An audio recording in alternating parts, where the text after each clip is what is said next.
بسم اللہ الرحمن الرحیم۔ السلام علیکم سامعین و ناظرین، میں ہوں عابد کمالوی اور آپ دیکھ رہے ہیں میرا یوٹیوب چینل آپ کا ٹی وی۔ کچھ دنوں سے بس غیر حاضری رہی اور ہمارے رفیق کار ندیم قریشی صاحب اپنے وطنوں کی طرف گئے ہوئے تھے۔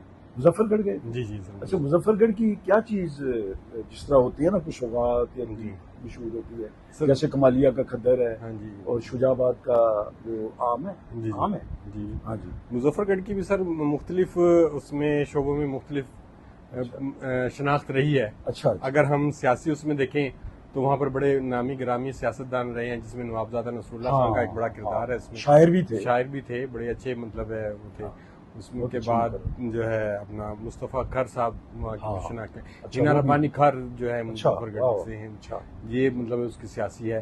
اگر ہم بات کریں اگر ہم موسمی پھلوں کی تو اس میں آم، کھجور یہ بڑا اور خاص طور پہ اگر بات کریں علی پور کے انار، سفید انار، وہ یہ سر اس کے بارے میں بتاؤں میں آپ کو، یہ واحد انار ہے جو صرف علی پور میں ہوتا ہے۔ اچھا جی، دنیا اس کی کیا وہاں پر سر جو اس کی مٹی ہے اور جو پانی ہے نا، جی وہ کہیں پر دستیاب نہیں جیسا۔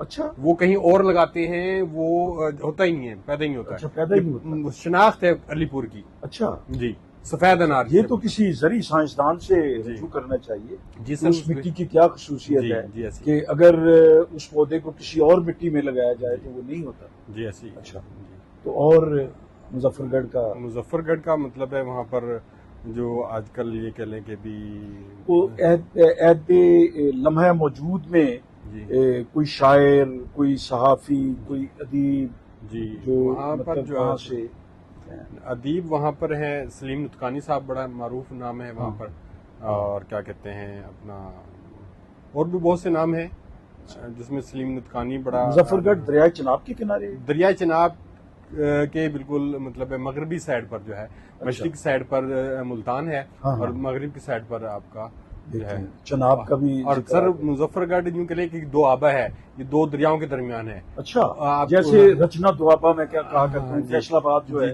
یہ راوی اور چناب، اب یہ جس کو رچنا اسی لیے کہتے ہیں۔ مظفر گڑھ جو ہے دریائے چناب اور دریائے سندھ کے درمیان واقع ہے۔ اچھا، ماشاءاللہ جی، اور اس کی جو بڑی خصوصیت ہے جسے آپ جانتے ہوں گے ہیڈ پنجند، اس کے بارے میں مشہور ہے کہ یہاں سے 5 دریا نکلتے ہیں۔ وہ ضلع مظفر گڑھ، ہاں جی، مظفر گڑھ کی تحصیل وہ تو بڑا ایک سیاحتی مرکز ہے اور لوگ دیکھنے جاتے ہیں۔ وہاں پر 5 دریا، 5 پانی، 5 دریا وہاں پہ اکٹھے ہو کے وہ دریائے سندھ میں گرتے ہیں۔ دریا سندھ میں گرتے ہیں، پھر وہاں سے یہ مطلب ہے جا کر مطلب سندھ سے ہوتے ہوئے دریا سمندر میں جا کر گرتے ہیں۔ کیا بات ہے، یہ مظفر گڑھ ہے جی، ملتان ڈویژن میں ہے اور کچھ تھوڑا سا Multani sir D G Khan division ہے یہ اب ڈی جی خان ہے، ہاں جی ڈی جی خان ڈویژن میں ہے۔ تو یہ مظفر گڑھ کی یہ سارے شہر جو ہیں پاکستان کے، وہ کہتے ہیں نا تیرا کونا کونا چوموں، تیری وادی وادی گھوموں، تو اپنے وطن میں وادیوں کو دیکھنا چاہیے، اس کے کونوں میں اس کے کوچہ و بازار دیکھنے چاہیے۔ بہت کچھ ہے پاکستان میں، چونکہ پاکستان ہمارا حوالہ ہے، ہماری پہچان ہے۔ یہ تو